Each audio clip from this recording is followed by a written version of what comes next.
மாணவர்கள் தலைமை ஆசிரியரை பற்றி இசைவாக இன்பமாக ஒரு நல்ல வார்த்தைகள் வாக்கியங்கள் கூறுவார்கள். அதை இப்பொழுது கேளுங்கள். கேட்கலாம். ஐயா இதுதான் ஸ்கூல் ஐயா. 1 பத்தனார் போடுவாங்க தலைமை எங்க ஐயா தான் அப்துல் கலாம். 2 அப்துல் கலாம் கடையில் பண்ண எல்லா போட்டியும் எங்க ஐயா வின்னு.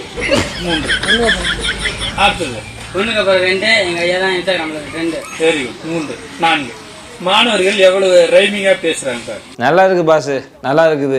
ஒரு விதத்துல பாராட்டலாம். அதாவது ஸ்டூடெண்டோட வந்துட்டு இவ்வளோ க்ளோஸா இருக்காரா தலைமை ஆசிரியர் அப்படின்னும் போது. ஆனா பழைய படத்துல வர பாக்யராஜ் மாதிரி பேண்ட் சட்டையை போட்டுக்கிட்டு உங்களை அப்துல் கலாம்லாம் சொல்றாங்க. அதுதான் கொஞ்சம் தாங்க முடியல. சரி, இன்னொரு வீடியோ இருக்கு மக்களே, அதை பாருங்க. ஆசிரியரை பற்றி அரசு பள்ளி மாணவர்கள் அசை இசையுடன் அருமையாக பேசுவார்கள். அதை கவனிங்க.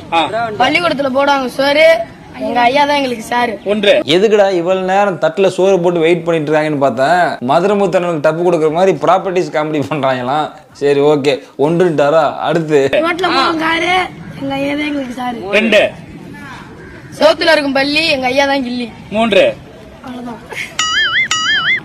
இருங்க சார், அவ்வளவுதான். சும்மா நிக்கிறவனை பிடிச்சி நோன்னா சொல்ற அப்படின்னா அவங்க எல்லாமே புகழ்ந்து சொல்லும் போது இவருக்கு வந்து அப்படியே குழுன்னு இருக்கும் போல இமாச்சல் பிரதேசில் விட்ட மாதிரி. அதாவது பசங்கள்லாம் வந்து சொல்லிட்டாங்க இல்லையா. அடுத்து கமெண்ட்ல வேற ஒரு சில மாணவர்கள்லாம் ஒரு சில கமெண்ட் உங்களுக்கு கொடுத்துருக்காங்க. அதே மாதிரி அசை இசையுடன் பேசியிருக்காங்க. அது என்னன்றதையும் பார்த்துடலாமா? ஃபர்ஸ்ட் கமெண்ட், மேயுது மாடு எங்க சார் ஒரு பாடு.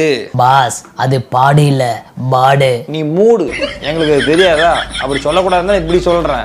பேயில போவ எடுத்து கொடுக்குறாப்புல அவரு. சரி, 2வது கமெண்ட்டை பார்க்கலாம்பா. சத்துணவுல போடுவாங்க முட்டை எங்க சார் ஒரு பொட்டை. அடே சும்மா நானே சொல்லடா, உனக்கு எப்பரா தெரியுது இங்க இருக்கிறது. அடுத்து பசங்க ஆவாங்க பாசு சாரு பேண்ட் லூசு. இது நல்லதா இருக்குது. சாரு எந்த சாரு